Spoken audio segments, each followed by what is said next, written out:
ꯑꯇꯥꯕ ꯃꯤꯑꯣꯏ ꯄꯨꯝꯅꯃꯛ ꯑꯩꯈꯣꯏꯅ ꯃꯁꯤꯕꯨ ꯀꯟꯗꯦꯝ ꯇꯧꯗꯨꯅ ꯑꯩꯈꯣꯏꯒꯤ ꯊꯃꯣꯏꯗ ꯑꯆꯨꯝꯕ ꯍꯥꯏꯕ ꯃꯥꯏꯀꯩ ꯑꯗꯨꯗ ꯂꯦꯞꯅꯕꯒꯤꯗꯃꯛ ꯁꯟꯗꯣꯛꯆꯕ ꯊꯧꯔꯝꯅꯤ꯫ ꯈꯨꯡꯒꯪ ꯑꯃꯗ ꯊꯧꯕ ꯀꯧꯕ ꯅꯍꯥ ꯑꯃ ꯂꯩꯔꯝꯃꯤ꯫ ꯃꯍꯥꯛ ꯏꯟꯈꯠꯂꯛꯄ ꯃꯇꯝ, ꯄꯥꯈꯪ ꯐꯥꯔꯛꯄꯒꯤ ꯃꯇꯝ, ꯀꯣꯂꯦꯖꯀꯤ ꯃꯇꯝ ꯂꯣꯏꯔꯕ ꯃꯇꯨꯡꯗ ꯉꯥꯎꯆꯠꯅꯗꯨꯅ ꯂꯩꯔꯝꯃꯤ꯫ ꯂꯥꯏꯔꯕ ꯏꯃꯨꯡꯗ ꯄꯣꯛꯄꯅ ꯃꯍꯥꯛꯀꯤ ꯃꯅꯤꯡ ꯊꯨꯡꯕ ꯍꯥꯏꯕꯗꯨ ꯑꯣꯏꯔꯝꯗꯦ꯫ ꯃꯇꯝ ꯑꯗꯨꯗ ꯃꯍꯥꯛꯀꯤ ꯅꯨꯡꯁꯤꯅꯖꯕꯤ ꯁꯤꯟꯊꯣꯏ ꯀꯧꯕꯤ ꯑꯃ ꯂꯩꯔꯝꯃꯤ꯫ ꯃꯈꯣꯏ ꯑꯅꯤ ꯅꯣꯡꯃ ꯊꯧꯕꯅ ꯁꯥꯏꯀꯜ ꯑꯃ ꯊꯧꯔꯛꯂꯝꯃꯤ꯫ ꯁꯥꯏꯀꯜ ꯑꯗꯨꯒꯤ ꯃꯅꯤꯡꯗ ꯇꯣꯡꯗꯨꯅ ꯃꯈꯣꯏ ꯑꯅꯤ ꯀꯣꯏꯕ ꯆꯠꯈꯤ꯫ ꯑꯁꯨꯝꯅ ꯃꯈꯣꯏꯅꯤ ꯀꯣꯏꯗꯨꯅ ꯂꯥꯛꯄꯅ ꯆꯤꯡ ꯑꯃꯒꯤ ꯅꯥꯄꯣꯝ,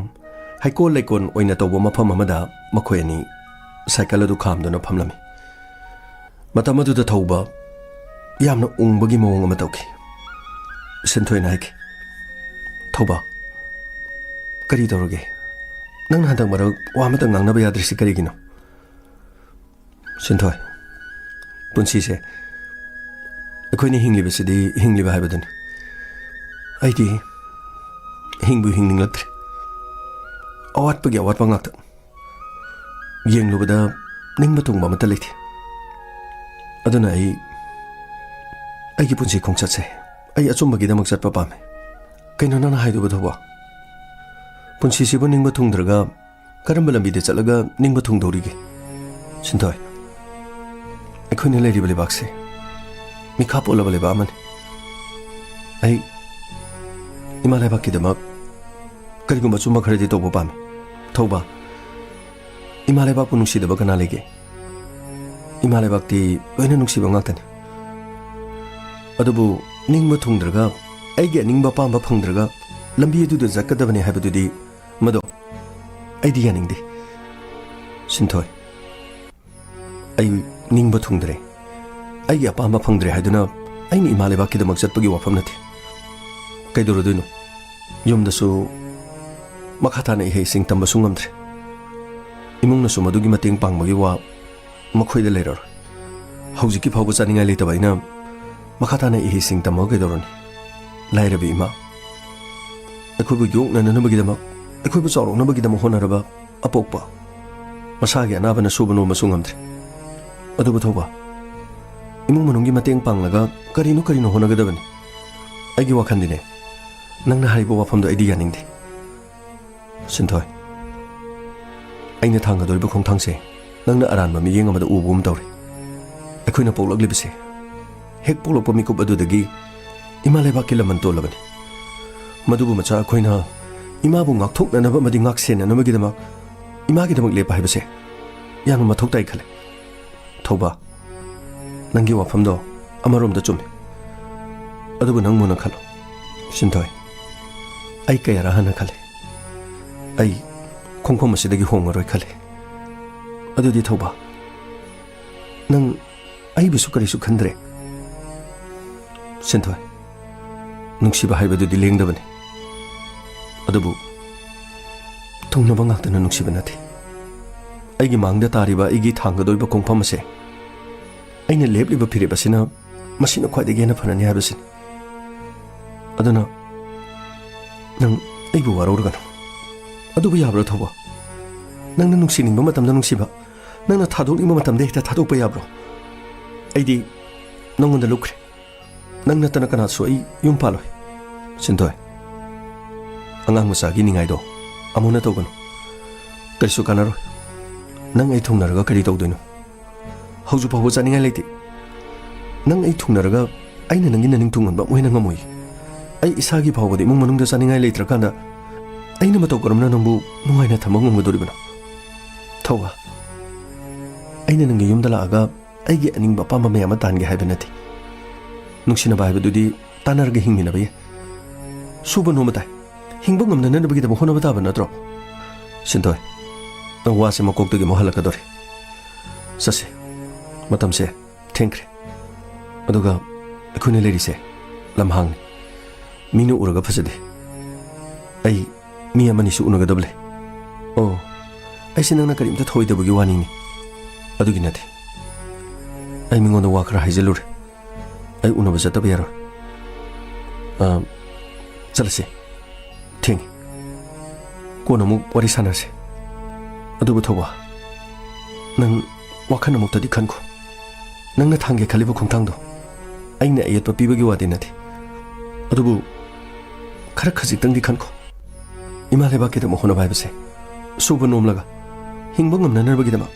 ꯑꯩꯒꯤ ꯏꯃꯨꯡ ꯃꯅꯨꯡꯒꯤ ꯃꯇꯦꯡ ꯄꯥꯡꯂꯒ ꯏꯃꯥ ꯂꯩꯕꯥꯛꯀꯤꯗꯃꯛ ꯍꯣꯠꯅꯕꯗꯤ ꯑꯗꯨꯃꯛ ꯌꯥꯏ ꯑꯗꯨꯕꯨ ꯃꯗꯨ ꯄꯨꯝꯅꯃꯛ ꯊꯥꯗꯣꯛꯂꯒ ꯏꯔꯩꯕꯥꯛꯀꯤꯗꯤꯅꯦ ꯍꯥꯏꯗꯨꯅ ꯌꯨꯝꯗ ꯂꯩꯍꯧꯔꯤꯕ ꯅꯍꯥꯛꯀꯤ ꯏꯃꯥ ꯑꯁꯣꯟꯕꯤ ꯑꯗꯨꯒ ꯅꯪꯒꯤ ꯑꯄꯣꯛꯄ ꯑꯁꯣꯟꯕ ꯃꯈꯣꯏꯕꯨꯗꯤ ꯅꯪꯅ ꯀꯔꯤꯝꯇ ꯅꯨꯡꯁꯤꯔꯔꯣꯏꯗ꯭ꯔꯣ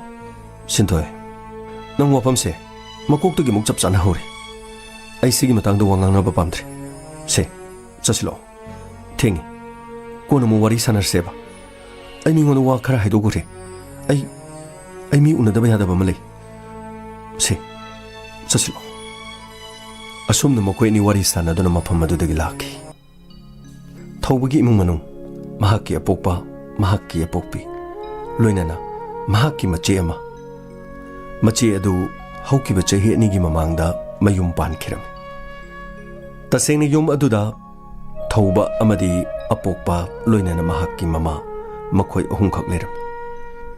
ꯑꯄꯣꯛꯄ ꯃꯄꯥꯅ ꯁꯣꯟꯖꯜꯂꯛꯄꯗꯒꯤ ꯏꯃꯨꯡ ꯑꯗꯨꯗ ꯁꯨꯕ ꯅꯣꯝꯕ ꯉꯝꯂꯛꯇꯕꯗꯒꯤ ꯏꯃꯨꯡ ꯑꯗꯨꯗ ꯆꯥꯕ ꯊꯛꯄ ꯋꯥꯠꯂꯛꯈꯤꯔꯝꯃꯤ ꯑꯋꯥꯠꯄꯒꯤ ꯑꯋꯥꯠꯄ ꯉꯥꯛꯇ ꯉꯥꯏꯈꯤꯔꯝꯃꯤ ꯑꯗꯨꯕꯨ ꯇꯧꯐꯝ ꯈꯪꯗ꯭ꯔꯕ ꯊꯧꯕ ꯇꯁꯦꯡꯅ ꯃꯍꯥꯛ ꯃꯃꯥ ꯂꯩꯕꯥꯛꯀꯤꯗꯃꯛ ꯌꯨꯝ ꯊꯥꯗꯣꯛꯇꯨꯅ ꯅꯤꯡꯇꯝ ꯂꯥꯜꯍꯧꯂꯨꯞ ꯑꯃꯗ ꯌꯥꯎꯗꯨꯅ ꯃꯍꯥꯛ ꯃꯃꯥ ꯂꯩꯕꯥꯛꯀꯤꯗꯃꯛ ꯂꯩꯔꯒꯦ ꯍꯥꯏꯗꯨꯅ ꯈꯟꯈꯤ ꯑꯃꯔꯣꯝꯗ ꯃꯍꯥꯛꯀꯤ ꯅꯨꯡꯁꯤꯅꯖꯕꯤ ꯁꯤꯟꯊꯣꯏ ꯂꯝꯕꯤ ꯑꯗꯨꯗ ꯃꯍꯥꯛꯅ ꯆꯠꯈꯤꯕꯗꯤ ꯄꯥꯝꯂꯝꯗꯦ ꯃꯁꯤꯒꯤ ꯃꯇꯨꯡꯗ ꯃꯍꯥꯛ ꯅꯤꯡꯇꯝ ꯂꯥꯜꯍꯧꯂꯨꯞ ꯑꯃꯗ ꯌꯥꯎꯅꯅꯕꯒꯤꯗꯃꯛ ꯃꯁꯤꯒꯤ ꯃꯅꯨꯡꯗ ꯀꯣꯏꯆꯦꯟ ꯆꯦꯜꯂꯤꯕ ꯃꯤꯑꯣꯏ ꯈꯔ ꯃꯍꯥꯛ ꯎꯅꯗꯨꯅ ꯅꯤꯡꯇꯝ ꯂꯥꯜꯍꯧꯂꯨꯞ ꯑꯃꯗ ꯌꯥꯎꯔꯒꯦ ꯍꯥꯏꯗꯨꯅ ꯃꯍꯥꯛ ꯋꯥꯔꯤ ꯁꯥꯕ ꯍꯧꯈꯤ ꯑꯗꯨꯕꯨ ꯅꯤꯡꯇꯝ ꯂꯥꯜꯍꯧꯂꯨꯞ ꯑꯃꯗ ꯍꯦꯛꯇꯃꯛ ꯌꯥꯎꯔꯒꯦ ꯍꯥꯏꯕ ꯑꯗꯨ ꯃꯍꯥꯛ ꯀꯔꯝꯕ ꯐꯤꯔꯦꯞꯇ ꯂꯩꯔꯤꯕꯅꯣ ꯃꯍꯥꯛꯀꯤ ꯈꯣꯡꯐꯝ ꯀꯔꯤꯅꯣ ꯍꯥꯏꯕꯁꯤ ꯃꯨꯟꯅ ꯌꯦꯡꯗꯨꯅ ꯃꯍꯥꯛꯄꯨ ꯇꯔꯥꯏ ꯇꯔꯥꯏ ꯃꯇꯝ ꯑꯗꯨꯗ ꯂꯧꯁꯤꯜꯂꯝꯗꯦ ꯃꯔꯝꯗꯤ ꯃꯍꯥꯛꯀ ꯋꯥꯔꯤ ꯁꯥꯟꯅꯔꯤꯕꯁꯤꯡ ꯑꯗꯨꯁꯨ ꯅꯤꯡꯇꯝ ꯂꯥꯜꯍꯧꯂꯨꯞ ꯑꯗꯨꯗ ꯌꯨꯝꯗꯒꯤ ꯊꯣꯛꯇꯨꯅ ꯃꯃꯥ ꯂꯩꯕꯥꯛꯀꯤꯗꯃꯛ ꯀꯣꯏꯆꯦꯟ ꯆꯦꯟꯕ ꯃꯤꯑꯣꯏꯁꯤꯡꯗꯤ ꯑꯣꯏꯔꯝꯗꯦ ꯑꯗꯨꯕꯨ ꯃꯐꯝ ꯑꯃꯗꯒꯤ ꯑꯃꯗ ꯁꯥꯏꯀꯜ ꯇꯣꯡꯗꯨꯅ ꯆꯠꯂꯒ ꯅꯤꯡꯇꯝ ꯂꯥꯜꯍꯧꯂꯨꯞ ꯑꯃꯗ ꯌꯥꯎꯔꯕꯗꯤ ꯍꯥꯏꯗꯨꯅ ꯃꯍꯥꯛ ꯃꯊꯛ ꯊꯣꯡꯕ ꯑꯍꯜꯁꯤꯡꯒꯤ ꯌꯥꯊꯪ ꯉꯥꯏꯔꯤꯕꯅꯤ ꯍꯥꯏꯗꯨꯅ ꯑꯃꯗꯒꯤ ꯑꯃꯗ ꯆꯠꯄ ꯍꯧꯈꯤ ꯑꯃꯔꯣꯝꯗ ꯁꯤꯟꯊꯣꯏ ꯃꯍꯥꯛ ꯌꯥꯝꯅ ꯅꯨꯡꯉꯥꯏꯈꯤꯗꯦ ꯃꯍꯥꯛꯀꯤ ꯅꯨꯡꯁꯤꯅꯖꯕ ꯑꯗꯨꯒꯨꯝꯕ ꯃꯤꯑꯣꯏ ꯑꯗꯨꯅ ꯑꯁꯤꯒꯨꯝꯕ ꯈꯣꯡꯐꯝ ꯑꯃꯗ ꯊꯥꯡꯈꯤꯕꯗ ꯃꯍꯥꯛꯀꯤ ꯊꯃꯣꯏ ꯇꯅꯤꯛ ꯇꯅꯤꯛꯂꯝꯃꯤ ꯃꯍꯥꯛꯀꯤ ꯇꯨꯡꯗ ꯂꯥꯛꯀꯗꯕ ꯄꯨꯟꯁꯤ ꯀꯔꯤ ꯑꯣꯏꯒꯗꯒꯦ ꯍꯥꯏꯗꯨꯅ ꯃꯍꯥꯛ ꯌꯥꯝꯅ ꯋꯥꯖꯈꯤ ꯃꯇꯝ ꯑꯗꯨꯗ ꯃꯍꯥꯛꯅ ꯆꯤꯊꯤ ꯀꯌꯥ ꯏꯗꯨꯅ ꯃꯍꯥꯛꯅ ꯊꯥꯡꯂꯤꯕ ꯈꯣꯡꯊꯥꯡ ꯑꯗꯨꯗꯒꯤ ꯍꯟꯗꯣꯛꯅꯅꯕ 9-10 ꯊꯣꯛꯅ ꯈꯟꯅꯅꯕꯒꯤꯗꯃꯛ ꯃꯍꯥꯛꯀꯤ ꯃꯥꯏꯀꯩꯗꯒꯤ ꯀꯌꯥꯔꯛ ꯆꯤꯊꯤ ꯏꯖꯈꯤꯔꯝꯃꯤ ꯑꯗꯨꯕꯨ ꯅꯤꯡꯇꯝ ꯂꯥꯜꯍꯧꯂꯨꯞ ꯑꯃꯗ ꯌꯥꯎꯅꯅꯕꯒꯤꯗꯃꯛ ꯊꯧꯕ ꯃꯐꯝ ꯑꯃꯗꯒꯤ ꯑꯃꯗ ꯑꯁꯨꯝ ꯌꯥꯎꯅꯅꯕꯒꯤꯗꯃꯛ ꯍꯣꯠꯅꯔꯛꯄꯗ ꯊꯥ 2-3 ꯍꯧꯈꯤꯔꯝꯃꯤ ꯃꯔꯛ ꯑꯁꯤꯗ ꯃꯍꯥꯛꯅ ꯑꯁꯤꯒꯨꯝꯕ ꯈꯣꯡꯊꯥꯡ ꯑꯃꯗ ꯊꯥꯡꯒꯗꯧꯔꯦ ꯍꯥꯏꯕ ꯋꯥꯐꯝ ꯑꯁꯤ ꯏꯃꯨꯡ ꯃꯅꯨꯡꯗ ꯃꯃꯥ ꯃꯄꯥ ꯈꯪꯂꯛꯈꯤ ꯑꯃꯗꯤ ꯃꯍꯥꯛꯀ ꯍꯦꯛ ꯄꯣꯛꯃꯤꯟꯅꯕꯤ ꯃꯌꯨꯝ ꯄꯥꯟꯈ꯭ꯔꯕꯤ ꯃꯆꯦ ꯑꯗꯨꯁꯨ ꯄꯥꯎ ꯑꯁꯤ ꯇꯥꯈꯤꯔꯝꯃꯤ ꯃꯁꯤꯒꯤ ꯃꯇꯨꯡꯗ ꯅꯤꯡꯉꯣꯜ ꯑꯗꯨꯅ ꯃꯃꯥ ꯃꯄꯥꯗ ꯃꯄꯥꯝꯗ ꯂꯥꯛꯇꯨꯅ ꯍꯥꯏꯈꯤ ꯏꯃꯥ ꯅꯈꯣꯏꯅ ꯊꯧꯕꯕꯨ ꯀꯔꯤꯝꯇ ꯌꯦꯡꯁꯤꯟꯗ꯭ꯔꯕꯣ ꯀꯔꯤꯒꯤꯅꯣ ꯌꯨꯝ ꯑꯁꯤꯗ ꯅꯨꯄꯥ ꯃꯍꯥꯛ ꯃꯊꯟꯗꯅꯤ ꯑꯩꯁꯨ ꯌꯨꯝ ꯄꯥꯜꯂꯦ ꯏꯃꯥ ꯈꯣꯏꯁꯨ ꯂꯣꯏꯅ ꯁꯣꯟꯗꯨꯅ ꯂꯩꯔꯤ ꯕꯕꯥꯁꯨ ꯁꯨꯕ ꯅꯣꯝꯕ ꯀꯔꯤꯝꯇ ꯉꯝꯗ꯭ꯔꯦ ꯑꯗꯨꯒ ꯃꯍꯥꯛꯅ ꯂꯝꯕꯤ ꯑꯃꯗ ꯆꯠꯅꯕꯒꯤ ꯍꯣꯠꯅꯔꯤꯁꯤꯕꯨ ꯏꯃꯥ ꯈꯣꯏ ꯀꯔꯤꯝꯇ ꯇꯥꯗ꯭ꯔꯕꯣ ꯃꯇꯝ ꯑꯗꯨꯗ ꯃꯄꯥꯅ ꯍꯥꯏꯔꯛꯈꯤ ꯏꯕꯦꯝꯃ ꯑꯩꯁꯨ ꯏꯁꯥꯁꯤ ꯁꯣꯟꯖꯜꯂꯛꯑꯦꯗꯣ ꯊꯕꯛ ꯁꯨꯕ ꯉꯝꯗ꯭ꯔꯦ ꯅꯈꯣꯏꯕꯨ ꯆꯥꯎꯅꯕ ꯌꯣꯛꯂꯛꯄ ꯑꯗꯨꯕꯨ ꯅꯪꯗꯤ ꯅ ꯌꯨꯝꯅ ꯀꯩ ꯄꯥꯜꯂꯦ ꯃꯥꯒꯤꯗꯤ ꯃꯈꯥ ꯂꯥꯏꯔꯤꯛ ꯇꯝꯖꯒꯦꯅ ꯌꯥꯝ ꯀꯟꯅ ꯍꯥꯏꯕꯅꯤ ꯑꯗꯨꯕꯨ ꯃꯈꯥ ꯇꯝꯍꯟꯕꯁꯨ ꯉꯝꯗ꯭ꯔꯦ ꯀ꯭ꯂꯥꯁ 12 ꯄꯥꯁ ꯇꯧꯔꯒ ꯃꯈꯥ ꯇꯥꯅ ꯃꯤꯡ ꯆꯟꯕꯁꯨ ꯉꯝꯗ꯭ꯔꯦꯗꯅ ꯅꯍꯥꯟꯗꯒꯤ ꯋꯥꯐꯝꯗꯣ ꯑꯩꯈꯣꯏꯁꯨ ꯇꯥꯔꯕꯅꯤ ꯑꯗꯨꯕꯨ ꯀꯗꯥꯏꯗ ꯆꯠꯂꯤꯅꯣ ꯈꯪꯗꯦ ꯑꯌꯨꯛ ꯑꯉꯟꯕꯗꯒꯤ ꯁꯥꯏꯀꯜ ꯇꯣꯡꯗꯨꯅ ꯊꯣꯛꯈꯤ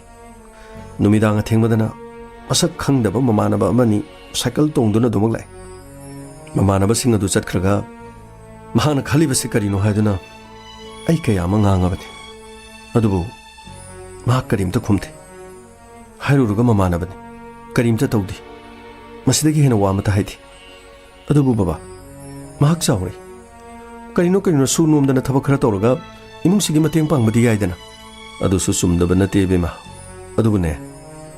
ꯊꯕꯛ ꯁꯨꯕ ꯍꯥꯏꯕꯁꯤ ꯄꯩꯁꯥ ꯈꯔ ꯊꯥꯗꯔꯒ ꯀꯔꯤꯅꯣ ꯇꯧꯒꯗꯕꯁꯨ ꯑꯩꯈꯣꯏꯒꯤ ꯃꯥꯏꯀꯩꯗꯒꯤ ꯄꯨꯊꯣꯛꯅꯤꯡꯉꯥꯏ ꯂꯩꯇꯦ ꯃꯁꯤ ꯈꯛꯇ ꯅꯠꯇꯅ ꯑꯇꯣꯞꯄ ꯇ꯭ꯔꯦꯅꯤꯡ ꯆꯠꯂꯨꯗꯅ ꯃꯍꯥꯛꯅ ꯍꯩꯕ ꯄꯩꯁꯥ ꯇꯥꯟꯕ ꯌꯥꯕ ꯊꯕꯛ ꯑꯃ ꯍꯦꯛꯇ ꯍꯧꯕ ꯌꯥꯕꯁꯨ ꯂꯩꯇꯦ ꯍꯧꯖꯤꯛꯀꯤ ꯃꯇꯝꯗ ꯁꯨꯕ ꯅꯣꯝꯕ ꯍꯥꯏꯕꯁꯦ ꯆꯦꯛꯀꯣꯟꯗ ꯆꯠꯂꯒ ꯆꯦꯛ ꯁꯨꯕ ꯑꯁꯤ ꯃꯉꯥꯏꯔꯦꯅꯦ ꯑꯁꯨꯝꯅ ꯏꯃꯨꯡ ꯃꯅꯨꯡ ꯑꯗꯨꯗ ꯊꯧꯕꯅ ꯆꯠꯀꯦ ꯈꯜꯂꯤꯕ ꯂꯝꯕꯤ ꯑꯗꯨ ꯆꯠꯄ ꯄꯥꯝꯗꯕꯒꯤ ꯃꯑꯣꯡꯗ ꯈꯟꯅ ꯅꯩꯅꯈꯤꯔꯝꯃꯤ ꯑꯁꯨꯝꯅ ꯁꯥꯏꯀꯜ ꯑꯃ ꯇꯣꯡꯗꯨꯅ ꯃꯐꯝ ꯑꯃꯗꯒꯤ ꯑꯃꯗ ꯆꯠꯇꯨꯅ ꯃꯍꯥꯛ ꯑꯗꯨꯃꯛ ꯂꯩꯈꯤꯔꯝꯃꯤ ꯃꯁꯤꯒꯤ ꯃꯇꯨꯡꯗ ꯅꯤꯡꯉꯣꯜ ꯆꯥꯛꯀꯧꯕ ꯃꯇꯝ ꯌꯧꯁꯤꯜꯂꯛꯈꯤ ꯃꯇꯝ ꯑꯗꯨꯗ ꯊꯧꯕꯒꯤ ꯃꯄꯥꯅ ꯊꯧꯕꯗ ꯍꯥꯏꯈꯤ ꯀꯔꯥꯏ ꯆꯠꯇꯣꯏꯅꯣ ꯑꯩ ꯏꯃꯥꯟꯅꯕ ꯈꯔ ꯑꯁꯤꯗ ꯎꯅꯒꯗꯕ ꯂꯩ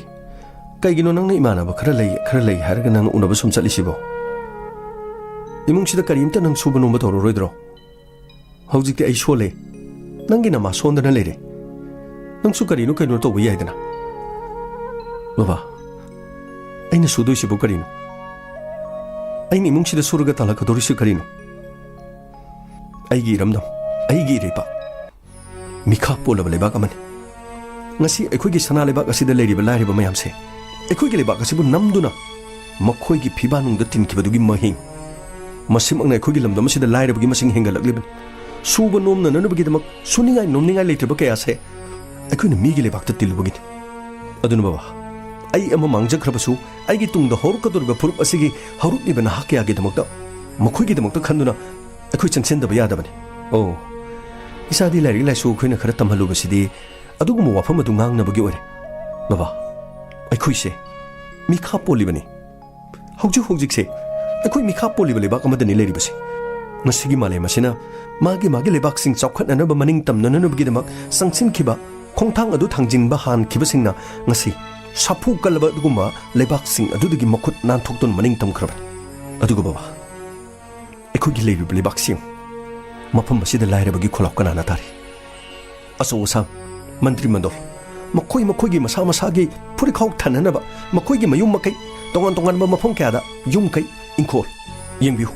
ꯑꯩꯈꯣꯏꯒꯤ ꯁ꯭ꯋꯥꯏꯒꯤ ꯃꯐꯝꯗ ꯂꯩꯔꯤꯕ ꯂꯧ ꯑꯌꯥꯝꯕ ꯀꯅꯥꯅ ꯂꯩꯈ꯭ꯔꯦ ꯕꯕꯥ ꯁꯦꯟꯖꯥꯎ ꯄꯥꯏꯕ ꯈꯔ ꯈꯛꯇꯅꯤ ꯂꯝꯗꯝ ꯑꯁꯤꯗ ꯅꯨꯡꯉꯥꯏꯅ ꯂꯩꯔꯤꯕ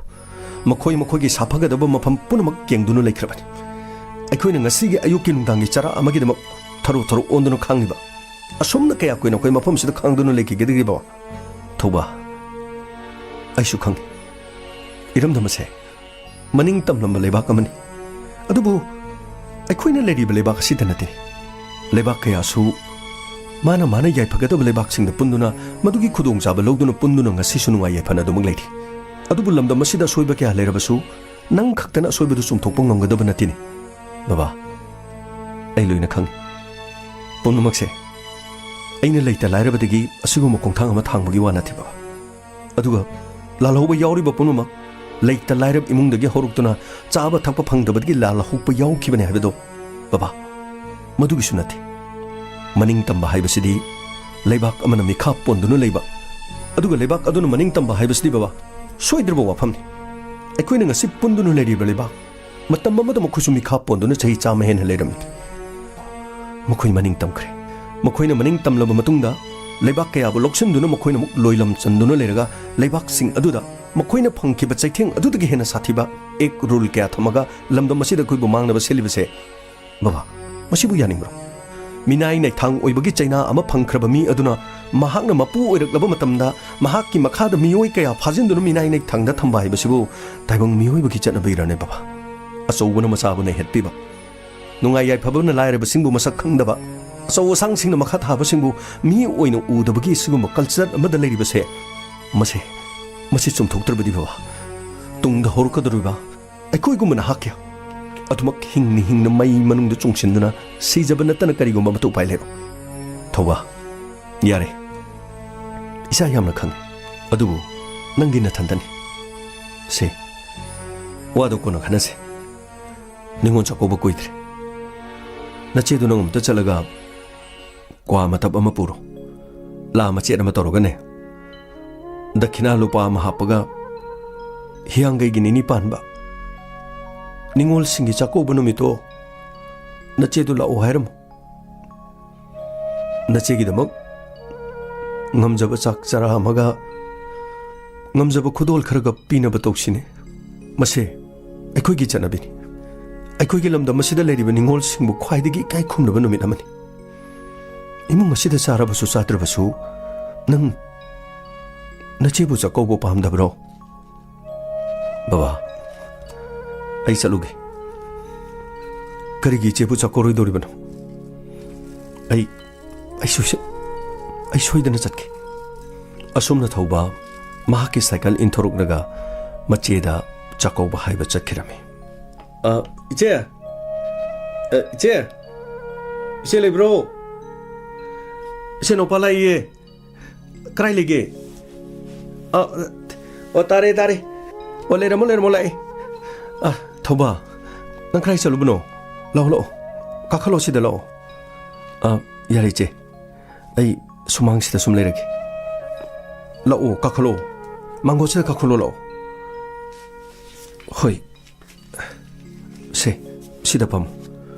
ai nang go wari sado boyamle ichena saga dorbi wari do adugi waradi wari du saragumse aine laise ai ningon chakobogi haiba lakpani se kwasiga lama chechida thamjarabani dakhina lo pa amasu yawri lakli be hyanga gi nini pan manumit che soidana maki ningon chakobola uko thoba ai ningon chakobola kariginu je ai kedo bogi chakobola laktoino nangse ai gi thada chorokibani imana kumpuduna nang pukpudagi nadona pamungda laikre babana migi thabak suba lekai da kadai da thabak lebage haiduna yung khudingi chalaga thabak suruga madudagi phangko paisa do aduga aiga nanga chawnobagi thalakkebani adugi mathakta ima anabi do madugi hida guli leibada khugi baba do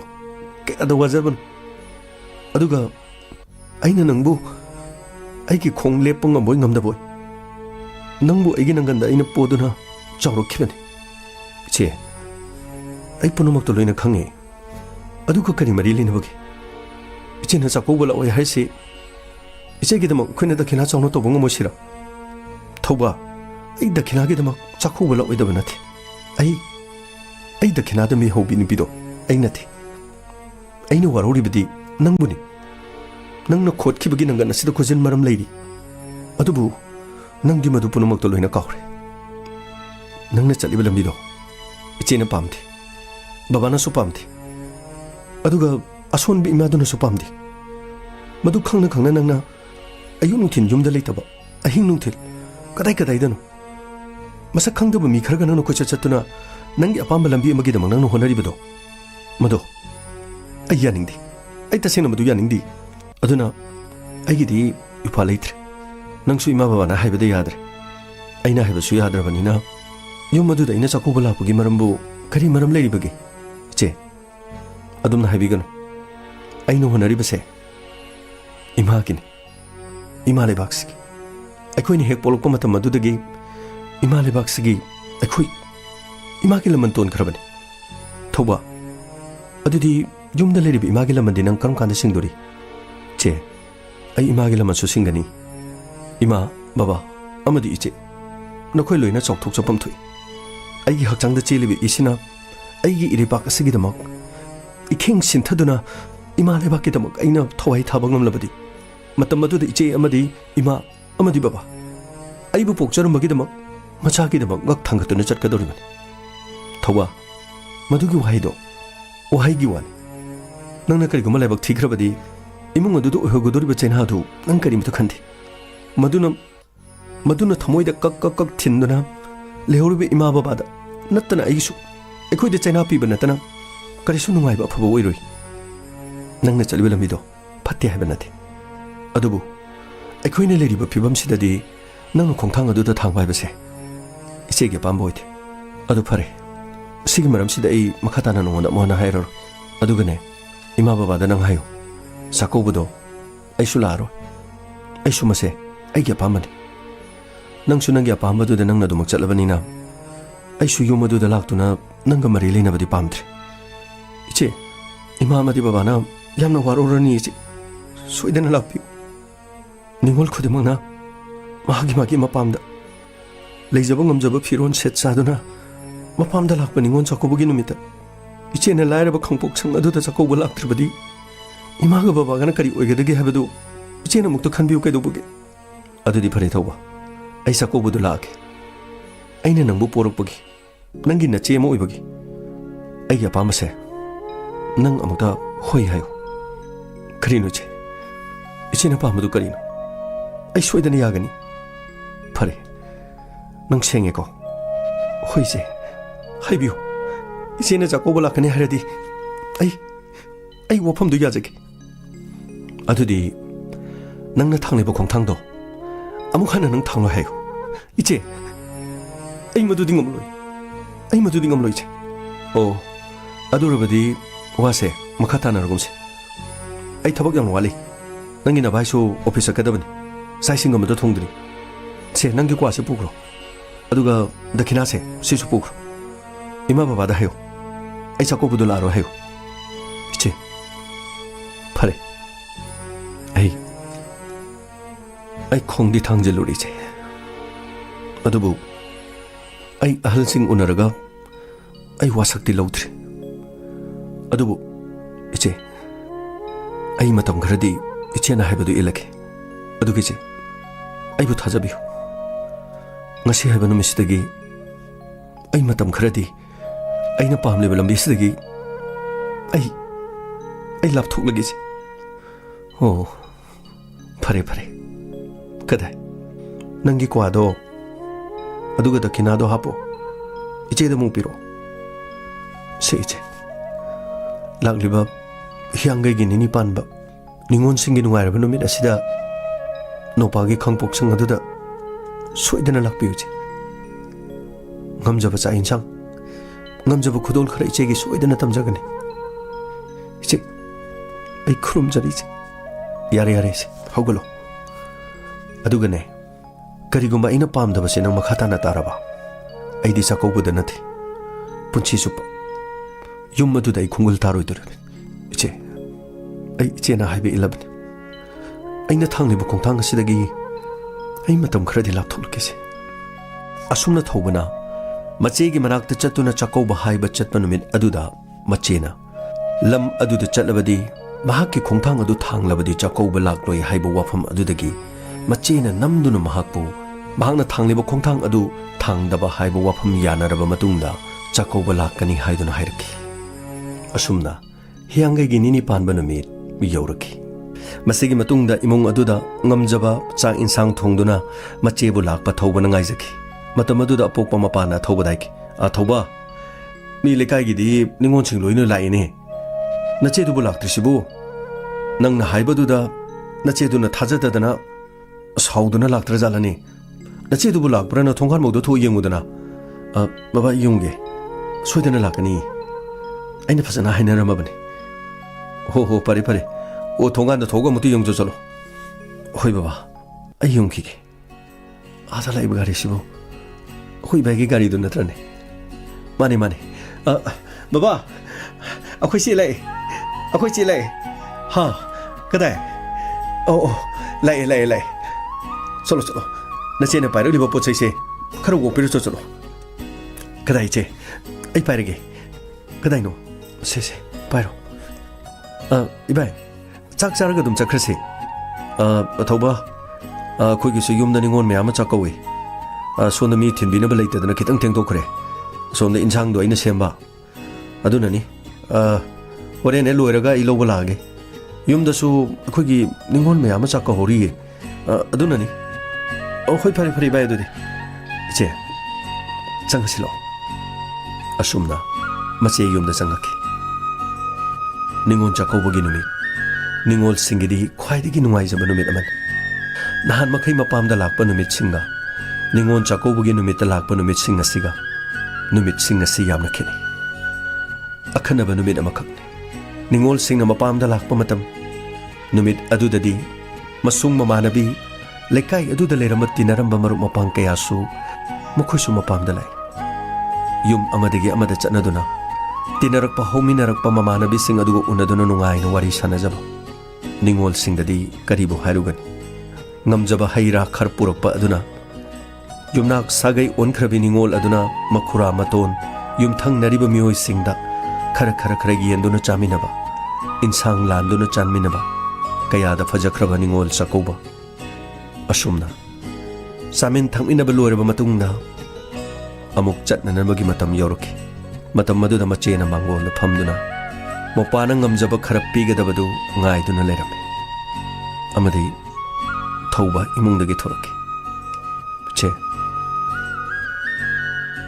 dakina se yamdre adu che iche ngasi lakuse masini yamna nungai iche ngasi lakpi basina thamoise yamna pel mathangi chahidadi aina ngamjaba ichegi ina phima leiri base masigi mathakta masidagi hena piba ngambo ijeki se iche siloksan bi thauba nangna piri base ichegi di khwai gi chawmalan mase kariguma posok amataga sangdam nabada nangna piriba posina nokadaba nate olakpa chahidasu nangna leiriba mafam aduda leiraga yum asida aisu amhana laklaga yum asida ina lakpada nangna nangina khutagi nangna ngamjaba khara isida pibado nangambo ayu se hogalo nakok phawba chikano ima baba gi thogal tawduna punsi nung sang nung ay paboy se hogalo hoije asumna ningon chako bunumit adu hawkhirame machebu haijaba chachaba matamda thokiba thodok aduna thawgi khongda achauwa thori amana punmagum thokhirame nungsiraba mama leba kasigidamang karigumba amata tawbo ngamdaba tare haiduna maha wazakirame adubu amaromda asonbi mama yum aduda suba noma ngamsilaktraba asonba mapa asigumba singasi khalubadagi mahakna ningzariba manglan adudagi tapna asumak lan thoraki masigi matungda mahak suba noma horaki inkolda mana masing thaba hoki tek tawduna madudagi phanglapa paisa singna yen nganu loiba hoki khajik maha sokhat charaklam asumna mahangna awonba ohongba lakpaduda machena su mateng pangsilaglam amadi mama mapa haraujaki masigi matungda sinthoi mahaki maphamdadi amuk kehna haraujaba habadu oikhiram asumna mahogsagum thawbagi mahaki khongthang honglaklaba matungda sinthoi ga noma cycle tongduna laklaga makhoi ani ne hek unaba maphamduda unarambe matamaduda sinthoi na haiki migi masadi akoina haibadi karimta logidi adubu ichena tak tharak pudigidi pungninga se loino on khine ko hoisin doi aina chaliba lambi dudi phattaba lambi madi nathi adubu ai ichegi imagi amadi apupugi khalaga ai matam kharadi su nomdona yengkhige haidoni yengliba kaino haisibo ichega imaga baba khata khanam raijibo aigidi khandab raijibo nangi su khale aduna bai mafam sida laisidi ado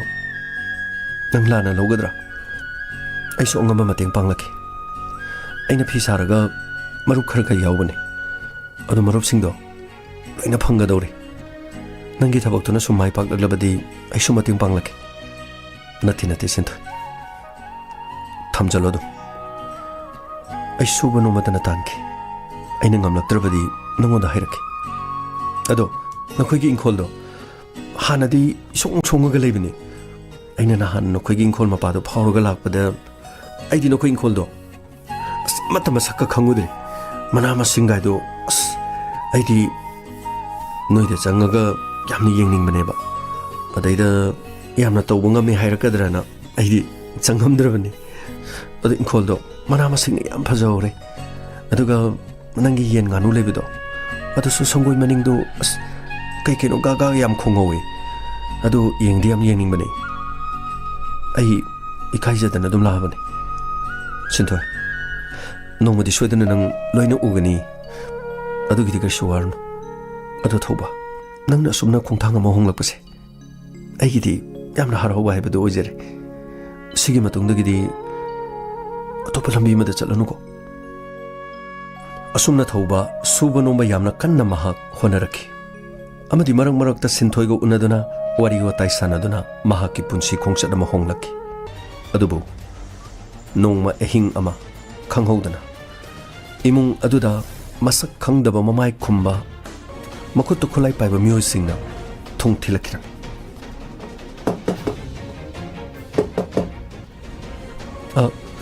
कना तुम्हारा नाम क्या है चलो गाड़ी में चलो गाड़ी में बैठो सर करीगिनो सर सर करीगिनो आई गाड़ी दे फमदो करीगिनो सर मैं क्यों गाड़ी में क्यों बैठेगा सर तुमसे बहुत जरूरी बात करना है गाड़ी में चलो बहुत जरूरी बात करना है जाओ सर आई करीगिनो सर कना कदौरगे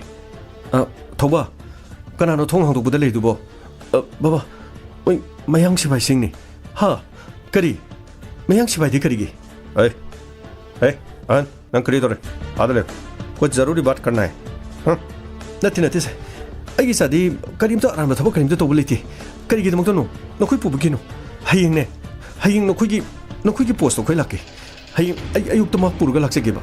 लेकाईगिने मैरा पाइबी क्लब की नहासिंग पुनः लाक्सेगे नहीं अभी जरूरी बात करना है चलो गाड़ी में चलो बाबा नते इसा तो मुंदो पुबिखिनो हयिंग खोय पुजरकेबा हयिंग अयु अंगन खोय पुजरकेबा कमाई तौनी तौरिसि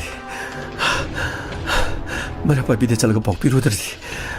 कमाई तौनी मचेदसु पाउ तो पिदे यारोय असुमना थेंगबा हिंग सिक्योरिटी फोर्स ना थौबो फादनो पोखिरा मसिगी मतुंगदा अपोक्पा मपाना लेकाईगी मियोइसिंग मैरा पाइबी क्लब ऑर्गेनाइजेशन सिंगी मतेंगा लोइनाना अहिंग अदुदा मी मयाम खोमलगा पोस्ट अदुदा चटकी मसिगी मतुंगदा मैरा पाइबीगी मियोइसिंग मयाम पुंगमा पोस्ट अदुदा लेरिबा मकोक थोंबदुगो उनदुना महाक्ति अदुगुम्बा लालौलुप अमदे यावबा लेति महाक सुनोमदुना हिंजरगा लेजबा मियोइ अमनी यामना चमना लेजबा मियोइ अमनी हाइबो वाफम असि मैरा पाइबीगी मियोइसिंगा लोइनाना पोस्ट अदुगी अचौबा दुगा वारी सनकी मदुगी मतुंगदा मखोय ngasi अहिंग असि करिगुम वा खरा हंगलगा हयेंग अयुक सोइदना थादोके हाइबो वाफम पोस्ट अदुगी अचौबदुना थाजबा पिरखिरम मसिगी मतुंगदा मियाम पुनम हलकी अयुक अंगनमदा लेखाईगी मियाम अमदी क्लब मैरा पाइबी पुन्ना मुक चतुना थौबबु थादोक पिनननबगिदमक पोस्ट अदुदा चतखिरमी मसिगी मतुंगदा पोस्ट अदुगी अचौबदुना थौबा थादोरखिरमी क्लब लेकाई मैरा पाइबीगी मियोइसिंग अदुदा पोस्ट अदुगी अचौबदुना असिगुम लंबी असिदा महाक चत्रबदी फरे करिगुम मखाताना चलबदी महाक अफबु ओइरोय नॉर्मल ओइना थबक सुदुना लेरे हाइबा पाउ अदुदगी महाक पु करिसु तौदना थादोरखिरमी लाइबक फबदगी असुगुम थौदो कयादा सिक्योरिटी न फाखिबा मियोइ कया मयुमदा अमुखना हिंगना लाकपा हाइबसि यामना तांगना थुइ अदुबु महाकना अतोप केससिंगदा चेनरमदबा अमदी हाइरिबा महाकना थांगनिबा खोंथांग अदुदा का हेना थांगजिलुदबा अमदी लेकाई अदुगी मैरा पाइबी मियामना महाककिदमक सोंगथोक्तुना थबक सुदुना नोमदुना लेबा मीनी हाइबा सेंगना मसक ताकपदगी थौबा खुदोंग थिबदी थोक्खिरमदे असुमना मसिगी मतुंगदगिदी थौबा महाकना तौजरिबा थबक सिंग अदुदा हेना माइ ओनसिंदुना महाकि खोंथांग अदु माइ पाकपा होखि मखुत सेल खर खर थोक्सरम इमुंग मनुंगदसु महाकि असोनबी ममा अमदी महाकि अपोक्पा हरौजरम मसेसु यामना हरौजखि मसिगी मतुंगदा सेंथोय अमदी थौबा मखोय अनि लोहोंगबिदुना मयु मकै पानननबगिदमक मचेना सिनबिरखि अमदी सेल खर खर थोक्चरबनिना मतम मदुदा थौबा अमदी सेंथोय लोहोंखिरम मखोय अनि लोहोंगलब मतुंग चही अमा लेरबा मतुंगदा मखोय अनिगी मचानुपा अमसु फंगजरम असुमना सु नोमदुना मखोय यामना नुंगाइबा नत्रगसु चाबा थकपा वातना अदुमक लेबे इमुंग अमा ओइखि मसिगी मतुंगदा ममागी फिबम नाबा हेंजलखि सिंथोयगे लेजबा सनालुपा लोइनाना थौबना सु नोमदुना तांजबा सेन पुनमक ममागी अनाबदुना मरम ओइदुना सेल पुनमक लोइसिनखिरम ꯍꯣꯠꯅꯕ ꯌꯥꯕ ꯍꯣꯠꯅꯔꯕ ꯃꯇꯨꯡꯗ ꯊꯧꯕꯒꯤ ꯃꯃꯥ ꯇꯥꯏꯕꯪꯄꯥꯟ ꯊꯥꯗꯣꯛꯇꯨꯅ ꯆꯠꯈꯤ ꯃꯃꯥ ꯂꯩꯈꯤꯗ꯭ꯔꯕ ꯃꯇꯨꯡꯗꯗꯤ ꯊꯧꯕꯅ ꯍꯤꯡꯂꯤꯕ ꯄꯨꯟꯁꯤ ꯑꯗꯨꯗ ꯏꯃꯨꯡꯗ ꯁꯦꯜ ꯊꯨꯝꯒꯤ ꯑꯋꯥꯕ ꯈꯖꯤꯛꯇꯪ ꯑꯃꯨꯛ ꯆꯩꯊꯦꯡ ꯂꯥꯛꯄ ꯍꯧꯈꯤ ꯑꯗꯨꯕꯨ ꯃꯍꯥꯛ ꯍꯟꯕ ꯂꯩꯇꯅ ꯍꯣꯠꯅꯔꯝꯃꯤ ꯃꯁꯤꯒꯤ ꯃꯇꯨꯡꯗ ꯅꯣꯡꯃ ꯅꯤꯉꯣꯜ ꯆꯥꯛꯀꯧꯕ ꯃꯇꯝ ꯌꯧꯔꯛꯑꯦ ꯍꯥꯏꯗꯨꯅ ꯃꯆꯦꯗ ꯅꯤꯉꯣꯜ ꯆꯥꯛꯀꯧꯕꯒꯤ ꯄꯥꯎ ꯍꯥꯏꯔꯨꯒꯦ ꯍꯥꯏꯗꯨꯅ ꯃꯍꯥꯛ ꯌꯨꯝ ꯑꯗꯨꯗꯒꯤ ꯁꯥꯏꯀꯜ ꯏꯟꯊꯣꯔꯛꯇꯨꯅ ꯊꯣꯔꯛꯂꯝꯃꯤ ꯃꯇꯝ ꯑꯗꯨꯗ ꯁꯤꯟꯊꯣꯏꯅ ꯍꯥꯏꯈꯤ ꯀꯗꯥꯏ ꯆꯠꯇꯣꯏꯅꯣ ꯏꯆꯦꯗꯣ ꯆꯥꯛꯀꯧꯕꯒꯤ ꯄꯥꯎ ꯑꯝꯇ ꯍꯥꯏꯔꯨꯒꯦ ꯆꯍꯤ ꯑꯃꯒꯤ ꯃꯅꯨꯡꯗ ꯑꯃꯨꯛꯇꯪ ꯆꯥꯛꯀꯧꯕꯅꯤ ꯃꯃꯥꯡꯒꯤ ꯆꯍꯤꯁꯨ ꯏꯃꯥ ꯂꯩꯇꯕꯒ ꯀꯧꯕꯤꯈꯤꯗ꯭ꯔꯦ ꯐꯤꯔꯣꯏꯁꯨ ꯂꯣꯏꯈ꯭ꯔꯕꯅꯤꯅ ꯏꯆꯦꯗꯣ ꯆꯥꯛꯀꯧꯕ ꯑꯃꯨꯛꯇ ꯍꯥꯏꯔꯨꯒꯦ ꯑꯗꯨ ꯃꯃꯥꯡꯒꯤ ꯃꯔꯨꯞꯇꯣ ꯁꯦꯜ ꯊꯥꯡꯗꯕꯒꯤ ꯃꯣꯏ ꯃꯣꯍꯣꯔꯤꯗꯣ ꯂꯥꯛꯑꯒ ꯀꯩꯅꯣ ꯋꯥ ꯈꯔ ꯍꯥꯏꯔꯝꯃꯤ ꯑꯩꯅ ꯅꯨꯃꯤꯠ 5-10ꯗꯗꯤ ꯉꯥꯏꯕꯤꯌꯣꯅ ꯍꯥꯏꯈꯤꯕꯅꯤ ꯍꯥꯟꯅꯗꯤ ꯃꯔꯨꯞꯇꯣ ꯐꯖꯅ ꯍꯨꯜꯂꯝꯕꯅꯤ ꯑꯗꯨꯕꯨ ꯏꯃꯥ ꯅꯥꯕꯗ ꯄꯩꯁꯥꯁꯦ ꯈꯔ ꯆꯪꯈ꯭ꯔꯦ ꯋꯥꯔꯁꯨ ꯋꯥꯅ ꯈꯤꯇꯪ ꯈꯥꯡꯂꯁꯤ ꯑꯗꯨꯒ ꯂꯩꯔꯤꯕ ꯉꯥꯅꯨ ꯌꯦꯟꯁꯤꯡꯁꯦ ꯈꯤꯇꯪ ꯄꯤꯛꯏꯅ ꯇꯧꯕꯅꯤ ꯃꯁꯤꯒꯤ ꯃꯔꯣꯜ ꯑꯅꯤꯁꯤ ꯆꯥꯎꯔꯛꯂꯕꯗꯤ ꯈꯔ ꯃꯈꯩꯗꯤ ꯐꯔꯅꯤꯗ ꯑꯗꯣ ꯑꯩꯒ ꯑꯗꯨꯝ ꯍꯥꯏꯅꯔꯒꯦ ꯑꯩ ꯏꯆꯦꯒꯤ ꯃꯅꯥꯛꯇ ꯆꯠꯂꯨꯈꯤꯒꯦ ꯐꯖꯅ ꯂꯩꯔꯝꯃꯨꯀꯣ ꯍꯣꯏ ꯍꯜꯂꯛꯄꯗꯅꯦ ꯆꯥꯛꯁꯨ ꯂꯣꯏꯔꯝꯃꯗꯧꯅꯤ ꯑꯩꯈꯣꯏ ꯆꯥꯛ ꯆꯥꯗꯅ ꯉꯥꯏꯔꯝꯗꯣꯏꯅꯤ ꯍꯥꯏꯗꯤ ꯈꯔ ꯊꯨꯅ ꯂꯥꯛꯎꯀꯣ ꯍꯣꯏ ꯑꯩ ꯆꯠꯂꯨꯈꯤꯒꯦ ꯑꯁꯨꯝꯅ ꯃꯆꯦꯒꯤ ꯃꯅꯥꯛꯇ ꯆꯠꯈꯤꯔꯝꯃꯤ ꯏꯆꯦ ꯀꯅꯥꯅꯣ ꯍꯩꯃꯥ ꯊꯧꯕ ꯅꯪ ꯂꯥꯛꯏꯔꯣ ꯂꯥꯛꯑꯣ ꯀꯥꯈꯠꯂꯛꯑꯣ ꯑꯧ ꯏꯆꯦ ꯑꯩ ꯆꯥꯛꯀꯧꯕꯒꯤ ꯍꯥꯏꯕ ꯂꯥꯛꯏꯅꯤ ꯑꯩꯗꯤ ꯆꯥꯛꯀꯧꯕꯗꯣ ꯂꯥꯛꯅꯤꯡꯗ꯭ꯔꯕꯅꯤ ꯀꯔꯤꯒꯤꯅꯣ ꯏꯆꯦ ꯏꯃꯥꯗꯣ ꯂꯩꯈꯤꯗꯕꯁꯨ ꯀꯨꯏꯗ꯭ꯔꯤ ꯏꯃꯥ ꯂꯩꯇꯕꯗꯨꯗ ꯌꯨꯝ ꯑꯗꯨꯗ ꯑꯩ ꯆꯥꯛꯀꯧꯕ ꯂꯥꯛꯄꯗꯣ ꯑꯩ ꯅꯨꯡꯉꯥꯏꯒꯗꯕ ꯃꯥꯟꯗꯦ ꯏꯆꯦ ꯍꯧꯖꯤꯛꯇꯤ ꯐꯤꯔꯣꯏꯁꯨ ꯂꯣꯏꯔꯕꯅꯤ나 ꯆꯥꯛꯀꯧꯕꯗꯨ ꯌꯥꯔꯦ ꯃꯃꯥꯡ ꯆꯍꯤꯗꯤ ꯐꯤꯔꯣꯏ ꯂꯣꯏꯗꯕꯅꯤꯅ ꯏꯆꯦꯕꯨꯁꯨ ꯆꯥꯛꯀꯧꯍꯧꯗ꯭ꯔꯦ ꯆꯥꯛꯀꯧꯕ ꯅꯨꯃꯤꯠꯇꯣ ꯀꯌꯥꯝ ꯅꯨꯡꯉꯥꯏꯇꯦ ꯑꯗꯨ ꯏꯆꯦ ꯏꯃꯥꯅ ꯂꯩꯈꯤꯗꯕꯒ ꯏꯆꯦꯅ ꯑꯃꯨꯛꯁꯨ ꯆꯥꯛꯀꯧꯕ ꯂꯥꯛꯇ꯭ꯔꯗꯤ ꯑꯩꯈꯣꯏꯗꯤ ꯌꯥꯝꯅ ꯅꯨꯡꯉꯥꯏꯔꯔꯣꯏ ꯍꯤꯌꯥꯡꯒꯩꯒꯤ ꯅꯤꯅꯤ ꯄꯥꯟꯕ ꯅꯨꯃꯤꯠ ꯑꯁꯤꯗ ꯁꯣꯏꯗꯅꯃꯛꯀꯤ ꯅꯨꯄꯥꯒꯤꯗ ꯆꯥꯛꯀꯧꯕ ꯂꯥꯛꯄꯤꯌꯨꯀꯣ ꯏꯆꯦ ꯍꯣꯏ ꯌꯥꯔꯦꯁꯦ ꯍꯧꯒꯠꯂꯣ ꯑꯗꯣ ꯕꯕꯥꯗꯣ ꯈꯔ ꯌꯦꯡꯁꯤꯜꯂꯣ ꯏꯃꯥ ꯂꯩꯈꯤꯗꯕꯒ ꯕꯕꯥꯗꯣ ꯌꯥꯝꯅ ꯁꯣꯜꯂꯦ ꯍꯥꯟꯅꯗꯒꯤ ꯈꯔ ꯁꯣꯟꯕꯒ ꯅꯪꯁꯨ ꯏꯃꯥ ꯂꯥꯌꯦꯡꯕꯗ ꯄꯩꯁꯥ ꯌꯥꯝ ꯆꯪꯈ꯭ꯔꯦ ꯑꯗꯣ ꯑꯩꯁꯨ ꯃꯇꯦꯡ ꯈꯔ ꯄꯥꯡꯂꯛꯀꯅꯤꯗ ꯑꯩꯁꯨ ꯁꯣꯝꯗ ꯅꯥꯇꯩ ꯃꯆꯥꯗ ꯇꯧꯕꯅꯤ ꯏꯆꯦ ꯏꯆꯦꯒꯤ ꯉꯝꯅꯕ ꯑꯗꯨꯝ ꯍꯣꯠꯅꯕꯤꯌꯨ ꯑꯩꯁꯨ ꯉꯥꯅꯨ ꯌꯦꯟꯁꯤꯡꯗꯣ ꯈꯔ ꯄꯤꯛꯂꯤꯕꯒꯤ ꯇꯧꯕꯅꯤ ꯍꯟꯗꯛꯀꯤ ꯊꯥꯁꯤ ꯋꯥꯔꯕꯁꯨ ꯃꯊꯪꯒꯤ ꯊꯥꯗꯒꯤꯗꯤ ꯈꯔ ꯐꯔꯅꯤꯗ ꯏꯆꯦ ꯍꯣꯏꯅꯦ ꯐꯔꯦꯅꯦ ꯑꯗꯣ ꯕꯕꯥꯗꯣ ꯈꯔ ꯌꯦꯡꯁꯤꯜꯂꯨꯀꯣ ꯅꯣꯏ ꯍꯣꯏ ꯏꯆꯦ ꯏꯆꯦ ꯆꯥꯛ ꯂꯣꯏꯔꯕ꯭ꯔꯥ ꯑꯩ ꯉꯁꯤꯁꯦ ꯆꯥꯛ ꯌꯥꯝ ꯂꯥꯝꯃꯦ ꯆꯥꯛꯇꯤ ꯊꯥꯡꯒꯠꯂꯦ ꯂꯣꯏꯗ꯭ꯔꯤꯌꯦ ꯑꯗꯣ ꯂꯣꯏꯔꯒ ꯆꯥꯔꯒ ꯆꯠꯈ꯭ꯔꯣ ꯌꯥꯔꯦꯗ ꯏꯆꯦ ꯑꯗꯨꯗꯤ ꯌꯨꯝꯗꯅ ꯍꯥꯟꯅ ꯂꯣꯏꯗꯧ ꯃꯥꯜꯂꯦ ꯌꯨꯝꯗ ꯆꯥꯛ ꯂꯣꯏꯍꯧꯗꯧꯔꯕꯅꯦ ꯑꯩ ꯏꯆꯦꯒꯤ ꯍꯥꯟꯅ ꯍꯥꯏꯔꯨꯒꯦ ꯃꯇꯝꯁꯦ ꯂꯩꯇ꯭ꯔꯦꯅ ꯍꯥꯏꯕ ꯂꯥꯛꯏꯅꯤ ꯏꯆꯦ ꯑꯉꯥꯡꯁꯤꯡꯒ ꯀꯩꯀꯩ ꯂꯣꯏ ꯄꯨꯔꯒ ꯂꯥꯛꯎꯀꯣ ꯑꯗꯣ ꯑꯩ ꯆꯠꯂꯨꯈꯤꯒꯦ ꯏꯆꯦ ꯊꯧꯕ ꯐꯔꯦ ꯐꯖꯅ ꯆꯠꯂꯣꯀꯣ ꯏꯆꯦ ꯂꯩꯍꯧꯔꯦꯀꯣ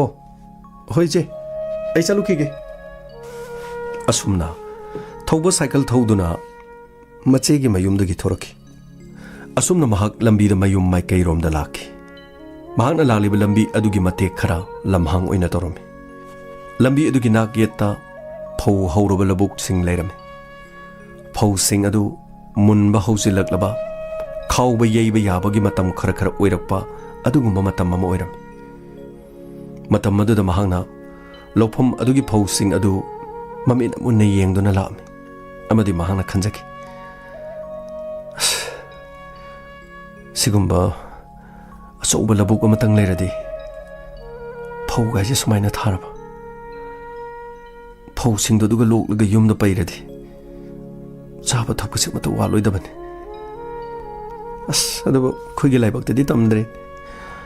ꯑꯗꯨꯕꯨ ꯏꯆꯥꯅꯨꯄꯥꯒꯤꯗꯤ ꯁꯣꯏꯗꯅ ꯑꯁꯤꯒꯨꯝꯕ ꯂꯧꯐꯝ ꯑꯃꯗꯤ ꯂꯩꯗꯨꯅ ꯊꯝꯒꯅꯤ ꯑꯩ ꯀꯟꯅ ꯍꯣꯠꯅꯒꯅꯤ ꯑꯁꯨꯝ ꯃꯍꯥꯛꯅ ꯂꯝꯕꯤꯗ ꯂꯥꯛꯄ ꯃꯇꯝ ꯑꯗꯨꯗ ꯂꯝꯍꯥꯡ ꯑꯗꯨꯗ ꯖꯤꯞꯁꯤ ꯑꯃꯗ ꯀꯃꯥꯟꯗꯣꯒꯤ ꯒꯥꯔꯤ ꯑꯃ ꯈꯥꯝꯗꯨꯅ ꯂꯩꯔꯝꯃꯤ ꯃꯇꯝ ꯑꯗꯨꯗ ꯑꯆꯠ ꯑꯋꯣꯡꯁꯤꯡ ꯃꯐꯝ ꯑꯗꯨꯗ ꯀꯅꯥꯃꯠꯇ ꯂꯥꯛꯂꯝꯗꯦ ꯂꯩꯔꯝꯂꯤꯕ ꯄꯨꯂꯤꯁꯀꯤ ꯀꯃꯥꯟꯗꯣꯒꯤ ꯇꯤꯝ ꯑꯗꯨꯗꯒꯤ ꯀꯃꯥꯟꯗꯣ ꯄꯔꯁꯅꯦꯜ ꯑꯃꯅ ꯍꯥꯏꯈꯤ ꯁꯔ ꯑꯗ ꯁꯥꯏꯀꯜ ꯊꯧꯔ ꯃꯤ ꯑꯃ ꯂꯥꯛꯏꯅꯤ ꯀꯧꯁꯜꯂꯣ ꯆꯦꯛ ꯇꯧ ꯆꯦꯟꯈꯤꯅꯤꯀꯣ ꯂꯧꯕꯨꯛꯁꯦ ꯐꯥꯎꯔꯒ ꯀꯔꯤꯒꯨꯝꯕ ꯆꯦꯟꯈꯤ ꯇꯥꯔꯗꯤ ꯇꯥꯟꯅꯔꯒ ꯅꯣꯡꯃꯩꯗꯨꯅ ꯍꯦꯛꯇ ꯀꯥꯞꯁꯟꯒꯗꯕꯅꯤꯀꯣ ꯌꯦꯁ ꯁꯔ ꯍꯣꯏ ꯆꯦꯜꯂꯣ ꯆꯪꯉꯣ ꯆꯦꯜꯂꯣ ꯀꯔꯤ ꯍꯥꯏꯒꯦ ꯆꯤꯅꯥꯎꯁꯦ ꯀꯔꯤ ꯍꯥꯏꯒꯦ ꯀꯥꯏꯅ ꯅꯪ ꯀꯥꯏꯗꯩꯅꯣ ꯑꯩ ꯊꯪꯅꯕ ꯈꯨꯜꯁꯤꯗꯒꯤꯅꯤ ꯀꯥꯏ ꯆꯠꯂꯨꯏꯅꯣ ꯏꯆꯦꯒꯤ ꯃꯅꯥꯛꯇ ꯆꯥꯛꯀꯧꯕ ꯍꯥꯏꯕ ꯆꯠꯂꯨꯕꯅꯤ ꯅꯆꯤꯟꯗꯨ ꯊꯤꯅꯨꯅꯦ ꯆꯥꯛꯀꯧꯕ ꯍꯥꯏꯕ ꯆꯠꯄꯅꯤ ꯀꯥꯏꯅ ꯀꯩꯅꯣ ꯁꯤ ꯁꯥꯏꯀꯜꯁꯤꯗꯤ ꯌꯥꯝ ꯍꯜꯂꯤꯅꯦ ꯀꯦꯞꯇꯦꯟ ꯁꯥꯏꯀꯜꯅꯤꯅꯦ ꯀꯦꯞꯇꯦꯟ ꯁꯥꯏꯀꯜꯁꯤꯗꯤ ꯍꯟꯇꯛ ꯍꯜꯂꯤꯅꯦ ꯃꯁꯤ ꯑꯣꯏꯔꯝꯃꯅꯤ ꯅꯠꯇꯦ ꯆꯤꯅꯥꯎꯁꯦ ꯑꯩ ꯁꯥꯏꯀꯜꯁꯦ ꯍꯟꯗꯛ ꯈꯛꯇ ꯂꯩꯖꯕꯅꯤ ꯑꯩ ꯍꯥꯟꯅꯗꯤ ꯑꯩꯈꯣꯏ ꯕꯕꯥꯅ ꯊꯧꯔꯝꯕ ꯁꯥꯏꯀꯜ ꯑꯃ ꯊꯧꯖꯕꯅꯤ ꯁꯥꯏꯀꯜꯗꯨ ꯌꯥꯈꯤꯗ꯭ꯔꯦ ꯑꯩ ꯌꯨꯝꯗ ꯉꯥꯅꯨ ꯌꯦꯟ ꯈꯔ ꯂꯣꯏꯖꯕꯅꯤ ꯑꯗꯨꯗꯒꯤ ꯐꯪꯂꯛꯄ ꯄꯩꯁꯥꯗꯨꯅ ꯁꯥꯏꯀꯜꯁꯦ ꯂꯩꯖꯕꯅꯤ ꯑꯗꯨꯒ ꯊꯕꯛ ꯏꯟꯈꯥꯡ ꯆꯠꯄꯁꯨ ꯑꯁꯤꯅ ꯑꯗꯨꯝ ꯑꯣꯏꯖꯔꯤꯕꯅꯤ ꯀꯔꯤꯒꯤꯅꯣ ꯑꯩꯈꯣꯏꯅ ꯍꯪꯗ꯭ꯔꯤꯉꯩꯗ ꯅꯪꯅ ꯌꯥꯝꯅ ꯋꯥꯐꯝꯁꯦ ꯂꯣꯏꯅ ꯅꯪꯅ ꯁꯤꯠ ꯅꯥꯟꯅ ꯍꯥꯏꯔꯤꯁꯤꯕꯨ ꯅꯪ ꯅꯔꯥ ꯂꯩꯇꯦꯁꯦ ꯇꯥꯛꯅꯕ ꯍꯣꯠꯅꯩꯔꯣ ꯍꯧꯖꯤꯛꯀꯥꯟꯒꯤ ꯃꯅꯨꯡꯒꯤ ꯌꯥꯎꯕꯗ ꯁꯥꯏꯀꯜ ꯑꯍꯟꯕ ꯑꯃ ꯂꯩ ꯑꯗꯨꯔꯣ ꯅꯪ ꯇꯧꯏꯁꯦ ꯁꯔ ꯃꯥꯏꯁꯤꯗꯤ ꯀꯦꯞꯇꯦꯟ ꯁꯥꯏꯀꯜ ꯑꯍꯟꯕꯅꯤ ꯁꯔ ꯀꯔꯤ ꯁꯥꯏꯀꯜ ꯀꯦꯞꯇꯦꯟꯅꯦꯕ ꯁꯤꯗ ꯀꯧꯁꯜꯂꯣ ꯍꯣꯏ ꯆꯠꯂꯣ ꯑꯩꯈꯣꯏ ꯁꯔꯒꯤ ꯃꯅꯥꯛꯇ ꯆꯠꯂꯣ ꯏꯆꯤꯅꯥꯎꯁꯤꯡ ꯌꯥꯔꯒꯗꯤ ꯑꯩ ꯆꯠꯆꯈ꯭ꯔꯒꯦꯕ ꯏꯆꯦꯒꯤ ꯃꯅꯥꯛꯇ ꯑꯩ ꯆꯥꯛꯀꯧꯕ ꯍꯥꯏꯕ ꯆꯠꯆꯔꯨꯕꯅꯤ ꯑꯩ ꯅꯆꯤꯟꯗꯨꯒꯅ ꯆꯠꯂꯣ ꯁꯔꯒꯤ ꯃꯅꯥꯛꯇ ꯆꯠꯂꯨꯅꯦ ꯋꯥ ꯍꯪꯒꯅ ꯆꯠꯂꯨꯅꯦ ꯀꯔꯤ ꯅꯪ ꯀꯥꯏꯗꯩꯅꯦꯕ ꯀꯥꯏꯗꯩꯅꯣꯅꯦ ꯁꯔ ꯑꯩ ꯊꯪꯅꯕ ꯈꯨꯜꯁꯤꯗꯒꯤꯅꯦ ꯁꯔ ꯅꯪ ꯀꯥꯏ ꯆꯠꯂꯨꯕꯅꯣ ꯁꯔ ꯏꯆꯦꯒꯤ ꯃꯅꯥꯛꯇ ꯑꯩ ꯆꯥꯛꯀꯧꯕ ꯍꯥꯏꯕ ꯆꯠꯆꯔꯨꯕꯅꯤ 이치기 만학대 자꾸 해봐 짤루버니가 아니네 나찐도 티리가기노 아이따 세네 시기 만학대 저저루버니사 아이따 세나 너 그다글로 너 그때 당글로네 그림티 여우디네 까이타마메 까이타만게 사 까리노 해비시고 에이 거기 시들레이레는 능 실러북트는 ꯈꯨꯠꯂꯥꯏꯗꯨ ꯂꯧꯁꯜꯂꯝꯕ ꯅꯠꯇ꯭ꯔꯣ ꯀꯥꯏꯗꯒꯤꯅꯣ ꯁꯥꯔ ꯑꯩꯗꯤ ꯈꯨꯠꯂꯥꯏ ꯄꯥꯏꯖꯗꯦ ꯁꯥꯔ ꯑꯩ ꯑꯗꯨꯒꯨꯝꯕ ꯅꯠꯇꯦ ꯁꯥꯔ ꯑꯩ ꯅꯆꯤꯟꯗꯨ ꯊꯤꯅꯨ ꯑꯣꯏꯗ ꯄꯥꯗꯕ ꯃꯆꯤꯟꯁꯤ ꯉꯥꯡꯉꯤꯅꯦ ꯈꯨꯠꯂꯥꯏꯗꯨ ꯀꯥꯏ ꯊꯝꯃꯝꯃꯤ ꯍꯥꯏꯌꯨꯅꯦ ꯈꯨꯠꯂꯥꯏꯗꯨ ꯀꯥꯏ ꯊꯝꯃꯝꯒꯦ ꯍꯥꯏꯌꯨꯅꯦ ꯅꯆꯤꯟꯗꯨ ꯁꯥꯔ ꯑꯩ ꯈꯨꯠꯂꯥꯏ ꯄꯥꯏꯖꯗꯦ ꯁꯥꯔ ꯑꯩ ꯈꯨꯠꯂꯥꯏ ꯄꯥꯏꯖꯗꯦ ꯁꯥꯔ ꯏꯆꯦꯒꯤ ꯃꯅꯥꯛꯇ ꯆꯠꯆꯔꯨꯕꯅꯤ ꯁꯥꯔ ꯁꯥꯔ ꯀꯩꯅꯣꯝꯇ ꯀꯔꯤꯅꯣ ꯁꯥꯔ ꯃꯇꯝ ꯈꯔꯒꯤ ꯃꯃꯥꯡꯗ ꯑꯩꯈꯣꯏ ꯁꯤꯗ ꯂꯩꯕ ꯁꯦꯀ꯭ꯌꯨꯔꯤꯇꯤ ꯄꯣꯁꯁꯦ ꯑꯁꯤꯗ ꯐꯥꯔꯒ ꯂꯩꯔꯨꯕꯅꯤ ꯍꯥꯏꯕꯗꯤ ꯃꯌꯦꯛ 3 ꯃꯌꯦꯛ 4 ꯁꯥꯔ ꯃꯌꯦꯛ 3ꯅꯤ ꯍꯥꯏꯕꯅꯤ ꯑꯩꯈꯣꯏꯅ ꯉꯁꯥꯏꯅ ꯈꯪꯈ꯭ꯔꯕꯅꯤ ꯑꯩꯁꯦ ꯀꯃꯥꯟꯗꯣ ꯖꯦꯛꯀꯤ 이콧 아시다 ꯅꯪꯒꯨꯝꯕ ꯃꯤ 50 ꯍꯦꯟꯅ ꯍꯥꯠꯈ꯭ꯔꯕꯅꯤ ꯅꯈꯣꯏꯁꯤꯗꯤ ꯃꯅꯝꯅ ꯈꯪꯉꯤ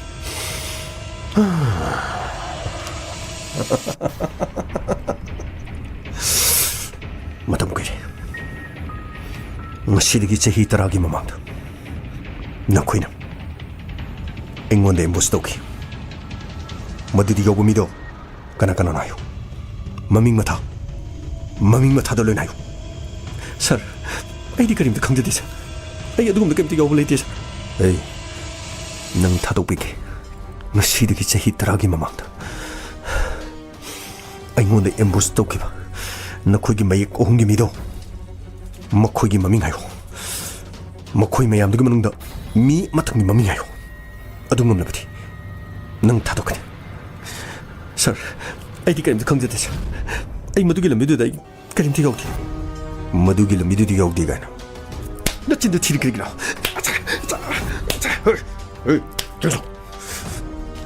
Masidagi sahi ani hongi mamangda nang lalo yoro mena nimdugi fari dudi sir ai makoina fara bajo sir ai tabuk suruga nomaga hingjaba mini haiduna ai bu thadorokibani sir ai yoro bugi phaban nati sir nang khangdre pare phone se payo sir ai di phone pai ba hijade sir kari phone pai ba hijade ba nakhoi ge chogda phone do kaya pibang ngamni taruk tagi tabe yaro adu rabadi thadok pigi adu natragana khulai krai dale mafam do nang thadok pigi sir ai bu nungsi biyo sir ai pigli bi chano pam lei jai sir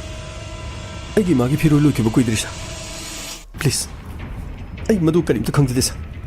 nang ngamdre Commando Jackie aina haibo wafam da nang ngamdre oh adudi nang Commando Jackie de singnare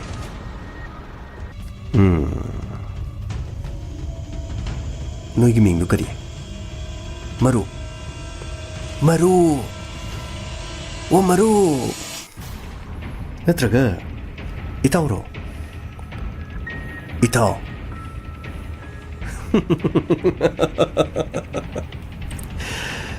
amata hiu yadre noigi maru itao amata koninga leitre pare adudi chalo ngai ko arui goina hai pasai taruk haibado ohum sir ohum haibabu kin sir L ohum nang L ohum khangde asai lak taruk haibani handangna lak ohum adu rabadi nang thadok piki sir ai ta sino madugi maramda ikarim to khangjade sir yum do phawo sir chaninga thaninga leitadana thono wana leijariben imalai khidebagi achangba sel punama ai loi puthok jareben imana bagi paisa yamna changkibana madu puthok chabagi awabo oiduna migi sel struction dunu leiribani sir ai madu karim to khangjada oh pare chalo namai dole selak nungro kana da bada matam mang na bani hai John nomai chato kap fire kap hey kap Mo do jalo nomai kap sali sibo hey lobu to chenta kare ne hey kam nomai do John nomai kap lobu to chenta kare ne tano tano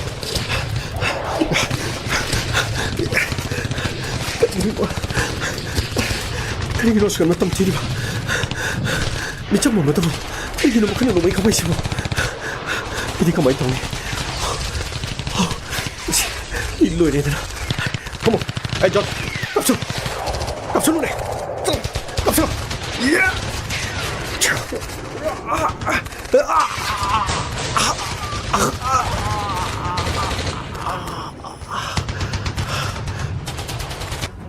정진호 에이 고시로 그래 가리 디기노 모두 부터 예스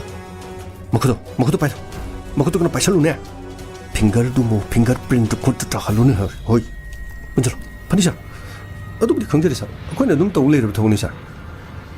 호이니 낭내로네 너무도 이나 하는 것보다 미소하게 에이 존 리포터는 튀는 리포터 lambiде lakpadagi aikhoina khamo haiba matamda mane yadabadagi aikhoina lepu haina lawbada mahakna yadabadagi chenkiba aduga magi khulai aduna hallaga aikhoida kaplakpadagi police na khut handonu kapadagi lekhidabani thangedra yes sir masigi matungda mayumdagi panglap lapna daba mafam oibana mafam aduda jackie gi police commando gi khutpu amaga lalhoba mioi singa nomai kapnabada mafam aduda lalhoba ama nomai na pandano si kharana labuk to chen thakidana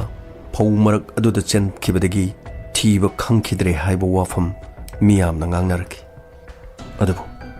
adubu mafam aduda nongmaina panduna leiriba adu thobani haibadi sintoina su khanglamti matam aduda asiba haksang du police na puduna mirel sangda thamki adubu phanayamna thenglaba phawbada thauba yumda halakidi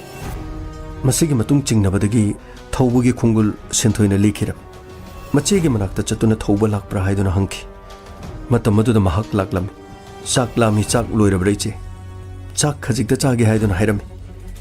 adubu yumda chak loiramlagan chak tu charurage haiduna chatki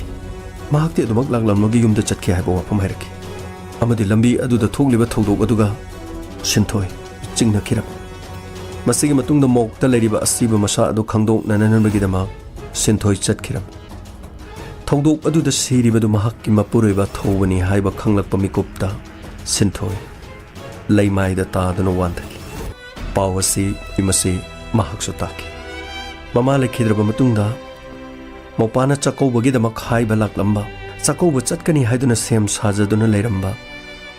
machegi thamoi kaikhiram numit aduda khanghodana che nakhoigi chak loirabro ai ngasi di sayamna lam hairamba wahi aduna machegi thamoi de yeiduna dumak lehoki thobagi machano pa mahundolami ason mama padi mama lekhidabagi chenane machano pa thoba leitabagi chenane mahaksu ikan kanadana taibang pan thadokuna chatki hanglaba yum adugi khangpoksang aduda lukhrabi oirabi sinthoi machabu chaurok pangai duna mafam aduda lehoki khusem gi khuthoknaba thodok kayada iramdam masida miyoi lising amaga changa gi mathakta hena hatokpiki tongan ma thodok wathokyan adubu asigumba thodok sing asina ngasisu ataba miyoi singi amadi imung manungda chaina phanghauraba miyoi kaya marum lamdom sanale paga sidalai makoigi achumba wayel puruk nananabagi mapam amadagi amada thong thindunu ngasisu leikhidrba sing adugi achumba phang nananabagi imung manungna kholau lauri adubu makoigi kana amatuna ngasi phawa mateng pangba leitri ai sumangai mi sumangai aingonda thukti aikhoida thukti aduma khangduna adumak leiri thokkiba thodok amakhangna sigumba thodok asimma sing hantarabasu iramdam maduda thokkiba mara leijadraba thawai kaya adugi punsi pikham nakiba adubu kanana muk halak pangamanga dorubaki masi ngasi asigumloba minung si haitraba thodok sing asida khoi miyam punama ninda topam thoi amadi asigumba sing asigi asumba phangnana nabagi damak lanthengnariba amadi thongjin khodimakta thilliba singi damak aikhoina mateng pangpham thoi atonba singbu nungsibiu lairaba singbu mateng pangbiu ahal laman amadi pikliba angang singbu nungsibiu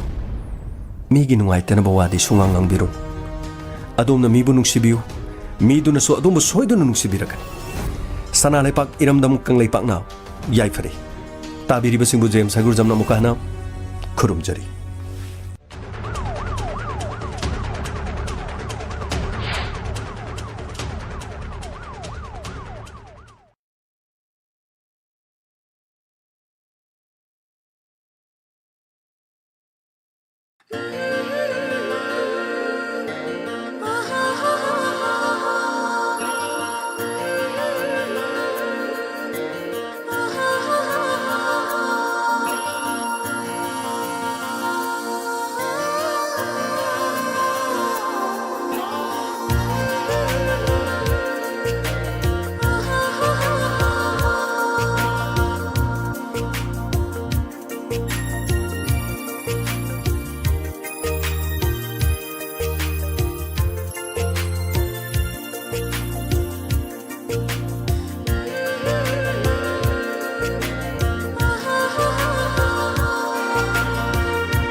Hojik Tavikre Crime Report Chaniga Subnas Taruk Subatanga.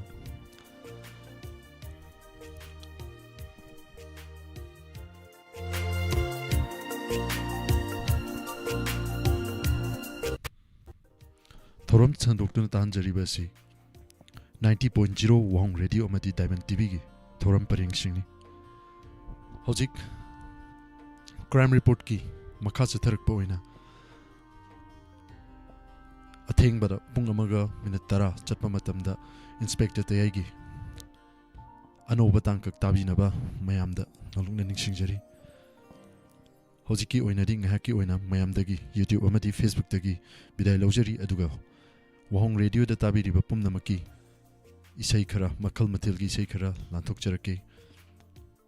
YouTube amadi Facebook da yang tabi riba pumna makna